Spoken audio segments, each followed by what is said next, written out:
Fala galera, vamos lá agora com a correção de Química. Eu sou o professor João Cássio, professor aqui do Acadêmico News e vou responder aqui para vocês as questões de Química da UFRR 2022. A prova em si foi uma prova que trouxe algumas surpresas aí, uma prova bem tranquila em algumas questões, mas algumas outras trazendo muita questões técnicas, né? Então a gente tem que ficar muito atento aqui às resoluções. Vamos lá, vamos estourar a paca aqui e começar com a resolução da primeira questão, que diz o seguinte, ó: em novembro de 2020, a Fundação Oswaldo Cruz publicou um estudo realizado em parceria com a WWF Brasil, que teve como objetivo analisar a contaminação por mercúrio em indígenas do povo Munduruku, né, que vivem no médio rio Tapajós, no estado do Pará. Dentre os voluntários testados, todos apresentaram algum nível de contaminação, né, por metal pesado, e 60% apresentaram níveis acima do limite máximo estabelecido pela Agência de Saúde, indicando os impactos de atividades de garimpo com o uso indiscriminado de mercúrio. Olha só, ele cita aqui o mercúrio como um elemento contaminante que pode ser encontrado na atmosfera, no solo e na água. No garimpo, ele é utilizado em sua forma metálica, que se mistura com ouro, formando uma amálgama, que é uma liga metálica, que permite separar o ouro, os sedimentos do rio. Porém, na natureza, ele pode ser oxidado, formando seu cátion monovalente. Olha só, ele te dá duas condições aqui, ó. Primeiro, ele pode formar o cátion monovalente e o cátion divalente, que é o bivalente, né? Sendo o bivalente o mais estável. Então, ele te deu uma informação importante aí. Dentre as alternativas a seguir, indique aquela que corresponde, respectivamente, à distribuição eletrônica de quem? Do ouro e da sua forma elementar, né? No caso, o ouro na forma mais simples, elementar, e do mercúrio em sua forma catiônica mais estável. E aí ele traz essa informação para corroborar com o que ele falou aqui, ó. A forma mais estável é aquela forma bivalente. Portanto, você, aluno, já tem que saber que a forma aqui que você vai fazer é para o Hg2+, hein? Olha só, Hg2+, beleza? E o ouro é a sua forma. Aí o que é que você vai fazer? Você vai pegar a sua tabela periódica que tem no final da prova da UFRR e ver quais são os números atômicos desses elementos. Por exemplo, o ouro tem número atômico 79, né? E o mercúrio tem número atômico 80. Então, ó, o que nós devemos fazer? Uma distribuição eletrônica. Então aqui vai ficar 1, S2, 2, S2, 2, P6, 3, S2, 3, P6, 4, S2, 3, D10, 4, P6, 5, S2, né? Aqui, ó, 4, D10, né? Depois vem o 5, P6, 6, S2. Quando eu olhei aqui o elemento, eu já vi que o ouro, ele pertence ao sexto período, então ele vai até o 6, né? Então, depois do 6, vem o 4, F, 14 e finaliza aqui com 5 D10. No entanto, pessoal, o ouro, ele finaliza com 5 D9, hein? No entanto, o ouro, ele participa de uma configuração que não segue esse diagrama. Portanto, nós devemos levar em consideração que ele vai promover um elétron desse 6s1 para esse 5d9. Outra coisa importante, o elemento xenônio, né, aqui, ó, representado na questão, ele tem um número atômico, vamos ver aqui, o número atômico 54, que nada mais é do que a distribuição eletrônica até o 5p6, certo? Então, essa distribuição aqui, ó, ela é referente ao nosso camarada xenônio, e o restante vai ser do ouro. Só que o ouro aqui, ó, o que ele faz? Ele promove um elétron do 6s2 para completar o d9. Então, ele fica, na verdade, com essa configuração aqui, ó. Resumindo, com a cerne de um gás nobre, X ele vai colocar aqui, ó, nesse caso, o 4F14, beleza? Ele vai colocar, então, aqui, ó, o 5D10 todo completo e vai finalizar com 6S1. Então, daí a gente já exclui quem? Já exclui aqui, que mais? Já exclui aqui, certo? E aí você tem essas possibilidades. Agora, para finalizar a distribuição eletrônica do mercúrio, o que vai acontecer? Note que ele tem um elétron a mais do que o ouro. Então, na verdade, você vai colocar, vai completar essa distribuição aqui. Logo, eu tenho essa distribuição do Xe, xenônio, né? Olha só, 4F14, que mais? 5D10 e o 6S2. No entanto, gente, temos que lembrar que quando ele perde elétrons, ele perde da camada de valência, que é mais afastada. Portanto, ele vai perder esses dois aqui, finalizando com 4F14, 5D10. Por isso aqui, ó, gabarito letra D para esta questão. Ok? Uma questão de distribuição eletrônica que traz especificidades das exceções da distribuição eletrônica. Então, uma questão de nível ali um pouco médio, porque traz essas relações do conhecimento do Cátio e também das especificidades de elementos que não seguem a distribuição eletrônica, tá? A configuração eletrônica comumente representada. Então, ó, vamos para 2. Um dos principais desafios para a utilização de fontes renováveis de energia em larga escala é o desenvolvimento de baterias que sejam leves e apresentem uma alta densidade de energia. Nesse contexto, estudos envolvendo a utilização de zinco têm apresentado resultados bastante promissores. Em sua forma metálica, olha só, o zinco apresenta uma superfície branca, ligeiramente azulada e bastante brilhante. Quando 19 gramas de limalhas, ou seja, pó de zinco, são adicionados a 500 ml de água, observa-se a formação de uma mistura heterogênea. Então, provavelmente não ocorreu nenhuma reação, né? E não estão se misturando para formar uma solução, uma vez que forma heterogeneidade. Porém, quando eu adiciono 19,6 gramas de limalha, né, desse elemento, são adicionados a uma solução de 6 mol de ácido clorídrico, né, 6 mol por litro, bem concentrado. Após alguns minutos, observa-se o quê? A formação de uma mistura homogênea, ou seja, provavelmente ocorreu uma reação química aqui nessa condição. Quando essa solução homogênea é submetida a aquecimento para remoção completa de água e ácido clorídrico, observa-se a formação de 40 gramas de resíduo branco, ou seja, um produto de uma reação, porque foi colocado 19, agora nós temos 40, houve combinação química aí, né? Um resíduo branco ligeiramente opaco. Com base nessas informações, marque a alternativa que é correta.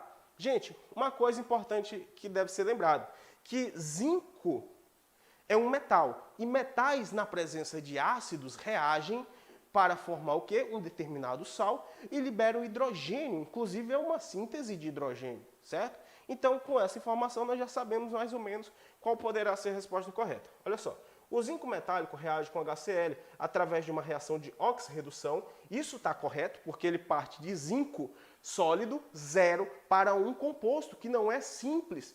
Ou seja, ele deixa de ser 0 e assume um número de oxidação diferente de 0.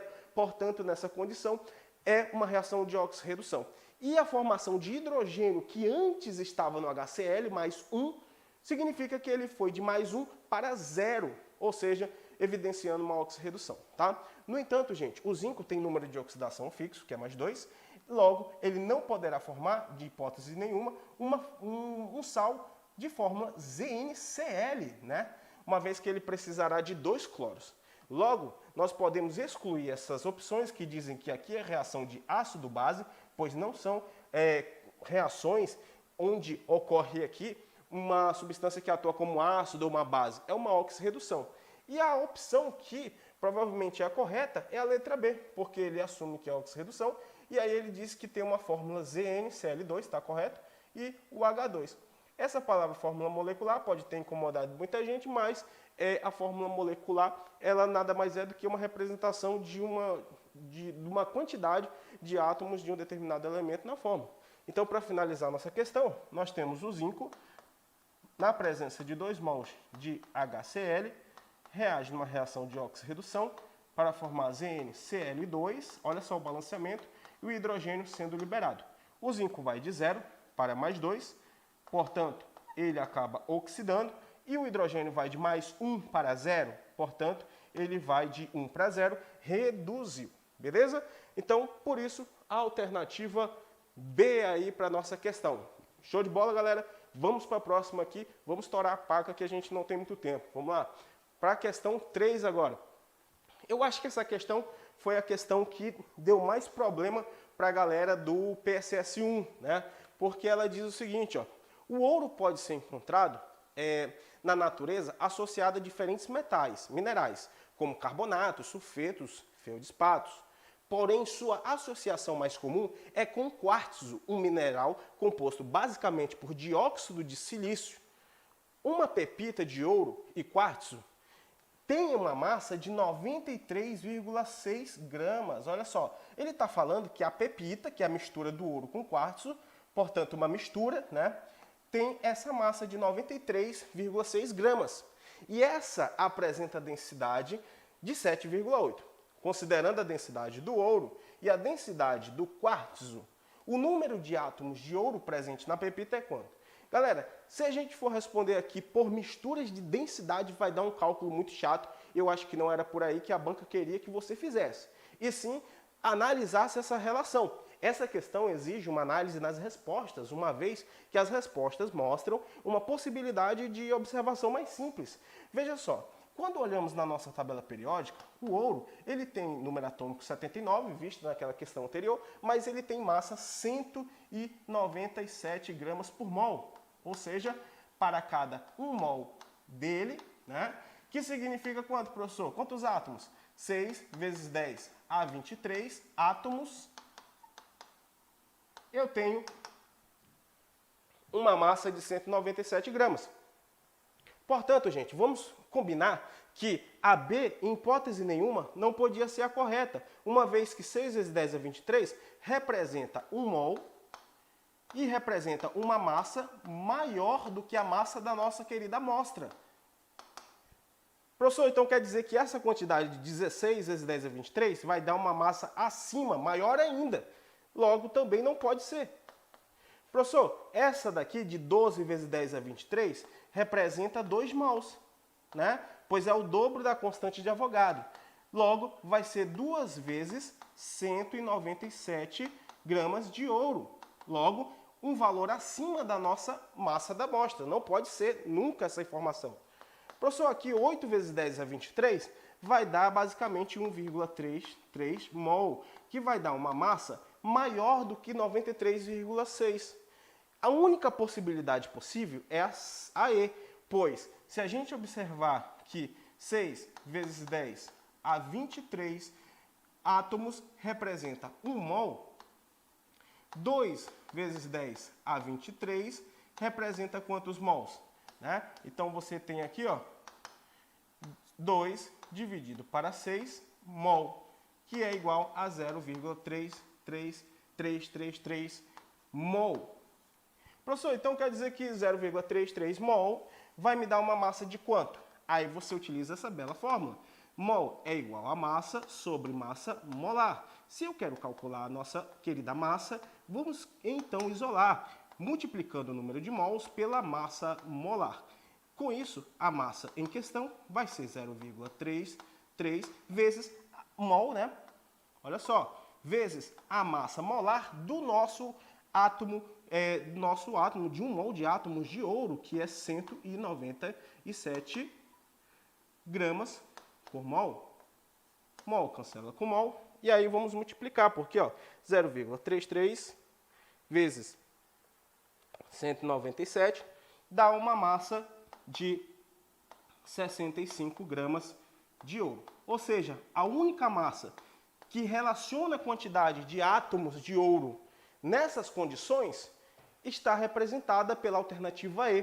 Portanto, a única possibilidade de encontrar a quantidade de átomos dentro dessas informações. Por isso, vamos ficar aqui com a nossa alternativa E. Show de bola? Vamos para a próxima questão. Questão de número 4. O que diz essa questão de número 4? Galera, essa questão aqui, a Federal pegou uma questão já bem antiga, tá, de vestibular. Inclusive, o enunciado é o mesmo, ele só trocou a substância por A e B. Inclusive, foi uma questão que eu coloquei na lista de exercício que enviei para vocês, né? Olha só, dois compostos A e B podem reagir levando à formação do composto C. Então, aqui no PSS2, essa questão trata de lei de velocidade. tá? Então você tem aqui, ó, A mais B reage para formar C.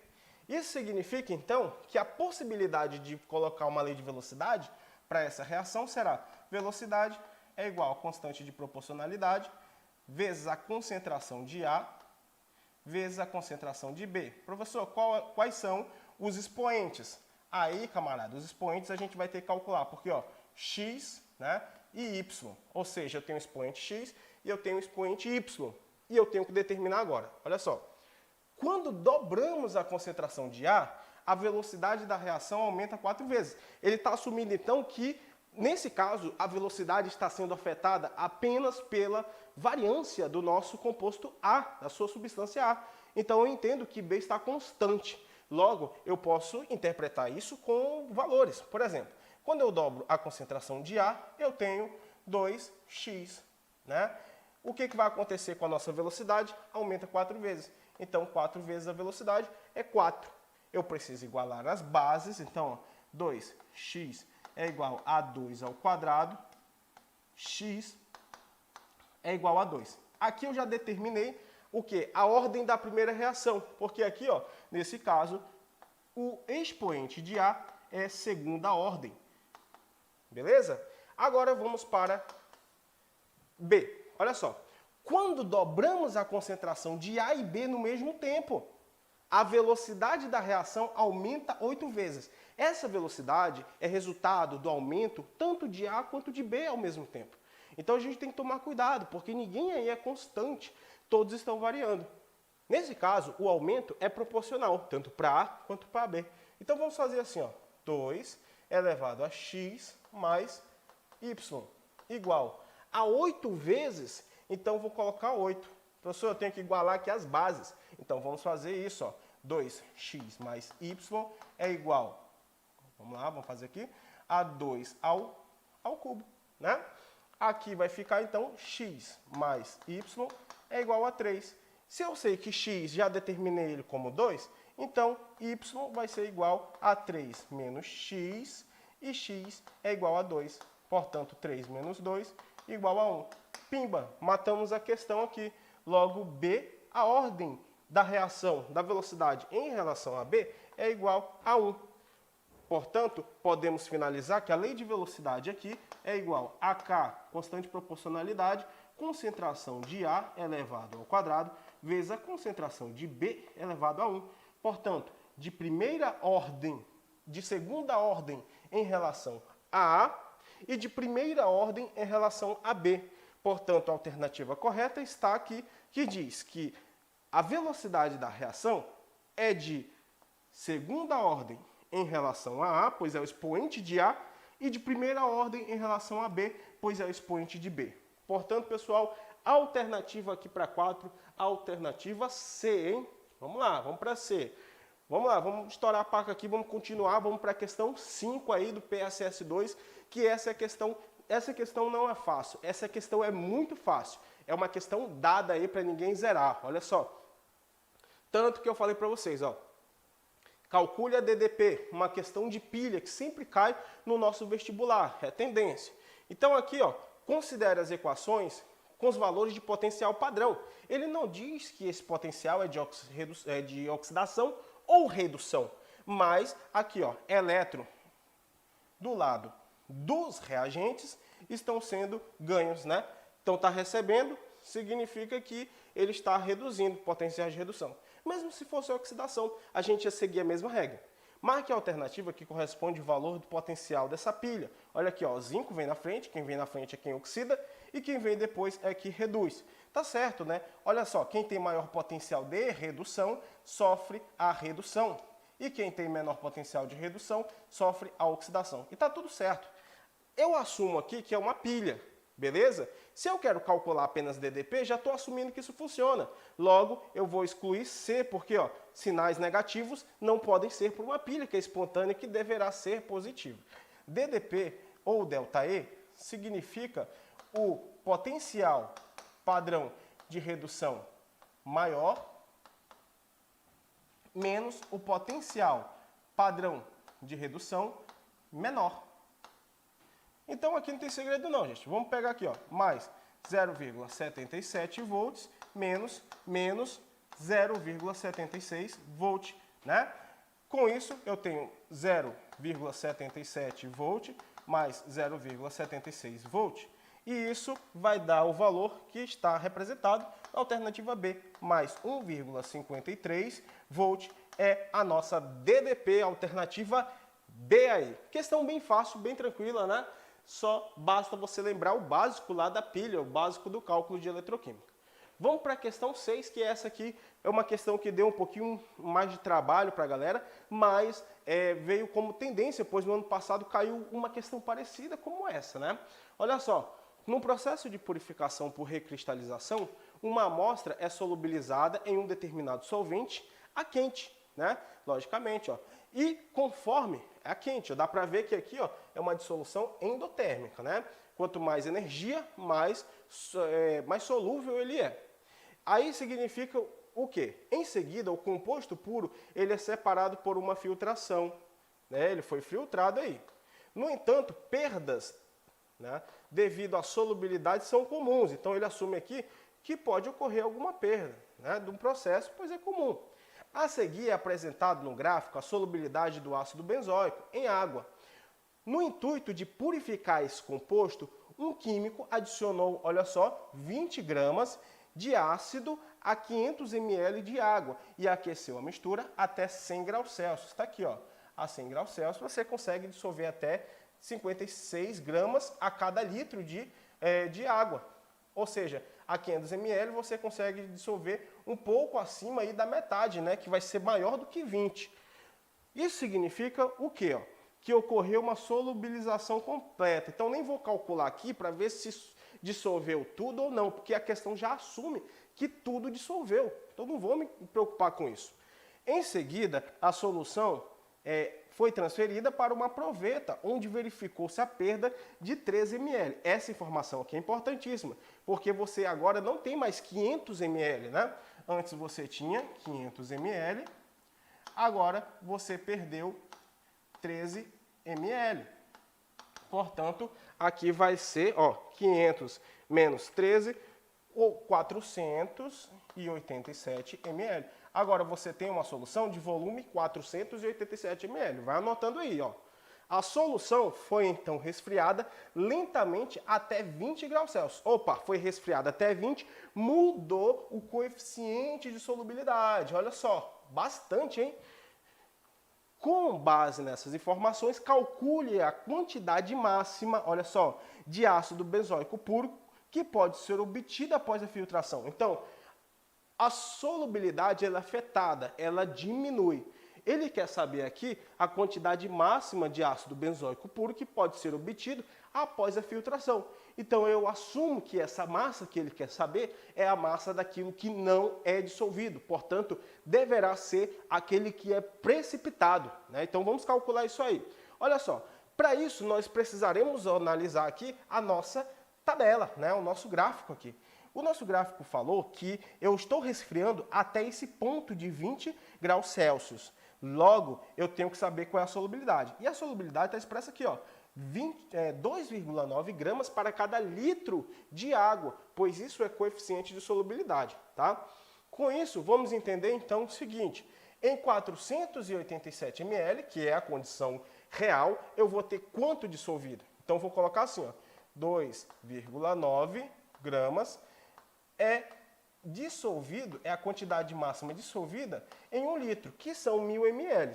Qual é a massa presente em 487 ml? Agora eu vou fazer o cálculo aqui, isso corta com isso, multiplica isso com esse, x é igual a 2,9, olha só, 2,9 vezes 487 dividido para 1000, né? Então, a maior dificuldade, na verdade, aqui era multiplicar esses dois, 2,9 por 487, o resto era só deslocar a vírgula. Então, aqui dá 1,41, né? Vou colocar assim, gramas dissolvido. Então, aqui é a quantidade máxima que eu consigo dissolver nesse volume na temperatura de 20 graus Celsius. Agora, pessoal, se eu tinha antes 20 gramas, olha só, se eu tinha 20 gramas antes e nessa condição eu consegui dissolver apenas 1,41 gramas, a diferença deverá ser o valor que está representado na alternativa. Ou seja, menos 20 dá um total exato de 18,59 gramas. Essa é a massa do nosso precipitado, beleza? Então, a alternativa certa, a alternativa E, né? Uma questão ali mais difícil, mais trabalhosa, grandinha, que ela exige sim uma análise mais detalhada, mais criteriosa, com mais cautela, beleza? Vamos para a próxima questão aí. Questão E aí, né? Agora, essa daqui parece que esse ano foi o ano das funções orgânicas dando problema nos vestibulares, né? Primeiro na UE, que diz que a UE jura que um fenol é um enol, né?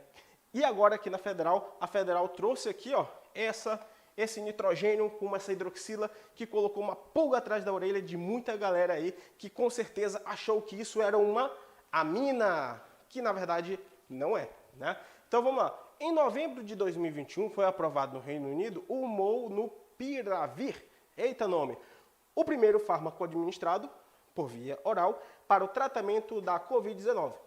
Um verdadeiro marco no combate a essa doença. O composto apresentado corresponde a um dos isômeros da molécula, cuja forma estrutural está representada aqui abaixo. Olha só, com base nessas informações, considere a afirmativa a seguir e marque a alternativa que está correta, hein? Está correta. Vamos lá. O Molnupiravir apresenta funções químicas éster. Então aqui, ó, nós temos o éster. Éter. Aqui nós temos o éter. E aqui que tem a polêmica geral, galera geral aí marcou como uma amina. Pessoal, a explicativa aqui, mais simples para vocês, é que a amina, segundo Tito e Canto, é aquele composto derivado da amônia, pela substituição do hidrogênio, por um grupo orgânico. Segundo Marta Reis, esse grupo orgânico pode ser uma cadeia carbônica. E segundo Feltri, é a amônia substituído um dos hidrogênios por um radical alquil e um radical aril, aromático. Segundo a EUPAC, grupo orgânico é um grupo que tem carbono na sua estrutura, né? Então você tem ali, na verdade, os grupos substituintes que são os radicais. Portanto, não posso dizer que essa hidroxila aqui representa uma função amina. Portanto, aqui não poderia marcar como uma amina, uma vez que a presença da hidroxila traz também características químicas que são diferentes das características apresentadas para as aminas. Portanto, não marcarei aqui como uma amina. No entanto, você tem o seu direito de entrar com recurso, caso assim deseja. Beleza? Então vamos lá. Essa primeira aqui está errada. O Molnupiravir apresenta 4 carbonos quirais, né? Carbono quiral, como eu falei aí na semana de aprovação, aquele que tem 4 grupos ligantes diferentes. Agora, analisando aqui, o nosso carbono quiral está aqui, ó. Aqui tem um carbono quiral, aqui tem um carbono quiral, aqui tem um carbono quiral e aqui tem um carbono quiral. Portanto, essa daqui está correta, beleza? 4 carbonos quirais, 4 grupos diferentes. Esse composto apresenta 8 carbonos do tipo sp3 e 5 do tipo sp2. Então aqui a gente tem que contar, olha só. sp2 é aquele carbono que tem ligação dupla. Então, nesse caso, podemos destacar 1, 2, 3 e 4, né? E 5, assim como diz aqui, ó, certinho. Tem 8 carbonos sp3, ligações simples. 1, 2, 3, olha só, 4, 5, 6, 7, 8, né? Então, tudo certinho, ó, deu 8 aí. Agora, vamos para a última alternativa aqui. É capaz de realizar ligações de hidrogênio com água. Galera, se tem hidroxila aqui, tem esse nitrogênio aqui, essa hidroxila aqui, logicamente que vai fazer ligação de hidrogênio com ele, tá? Agora, vamos aqui observar que a alternativa correta, logicamente, é aquela que está dizendo que 2, 3 e 4 estão corretas. Beleza? Então, alternativa C. Agora, vamos para a próxima questão, né? Questão de número 8. Que também é uma questão aqui, uma questão nível médio, né? Olha só, a partir dela, né, dessa reação apresentada aqui na nossa questão 8, são feitas as seguintes afirmativas. 1, A e C são tautômeros. Pessoal, cetona e enol é um exemplo clássico de uma isomeria dinâmica chamada tautomeria. Portanto, aqui, a alternativa correta, tá? A e E são isômeros de cadeia. Se você contar aqui, ó, tem uma ligação dupla. Então, isso nunca vai ser um isômero do A. Tem fórmulas moleculares que são diferentes. C e E são isômeros de posição. Mesma coisa, a fórmula molecular de C não bate com a fórmula molecular de E. Portanto, não poderá ser isômeros de nenhuma forma, né? E 4 diz que na reação de D para E pode ser classificada como uma reação de eliminação. Gente, se aqui tem um bromo e esse bromo foi eliminado formando uma ligação dupla, isso se chama uma desidrohalogenação, que é um exemplo clássico de eliminação. Portanto, aqui, gabarito correto é aquela que diz que 1 e 4 está certinho. Portanto, aqui, letra B. E para a gente finalizar a nossa gloriosa resolução aqui do Acadêmico News, o campeão de aprovação, vamos para a questão de número 9. Olha só, o canabidiol, um dos terpenos extraídos da cannabis, tem sido amplamente estudado nos últimos anos, apresentando um enorme potencial para o combate de diferentes distúrbios, como esquizofrenia, epilepsia e ansiedade. No que se diz respeito a essa substância, considere as afirmativas a seguir. Aqui uma bela estrutura e vamos fazer uma análise em cima dessa estrutura. Olha só, esse composto apresenta isomeria óptica, então repetir a mesma ideia que vimos na questão anterior ali, né? Ó, carbono quiral aqui, tem isomeria óptica, né? Então já exclui a D aqui, ó. Tem fórmula molecular C21H30O2? Aqui você tem que ter paciência, não tem jeito, tem que contar, beleza? Olha só, 1, 2, 3, 4, 5, 6, 7, 8, 9, 10, 11, 12, 13, 14, 15, 16, 17, 18, 19, 20 e 21. Então, quantidade de carbonos aqui, bateu, tá certinho. Oxigênio, 1, 2, fechou. Vamos para hidrogênio, 30, haja paciência, hein? Ó, 3, 4, 5, 6, 7, 8, 9, 10, 11, 12, 13, 14, olha só, 15, 16, 17, 18, 19, 20, 21, 22, 23, 24, 25, mais 3, 28, aqui tem o CH2, 2 hidrogênio, 30. Então aqui, ó, 2, só ter paciência, você conta certinho, não tem muito erro, tá? E vamos para 3 aqui, que apresenta na sua estrutura um anel aromático. Então, aqui, ó, tem um benzeno bonitinho, tem um anel aromático. Então, a alternativa errada é que diz que aqui tem álcool, né? Quando, na verdade, se aqui é um aromático e é uma hidroxila, é o nosso glorioso fenol. Então, a alternativa aqui correta é uma questão de nível elementar, porque trata de assuntos mais tranquilos, mais básicos. A alternativa C aí para a nossa resolução. Beleza, galera? Então, espero que vocês tenham aprendido bastante aqui. Na sequência, agora nós continuaremos com a história para finalizar com chave de ouro essa resolução. Abraço, até a próxima.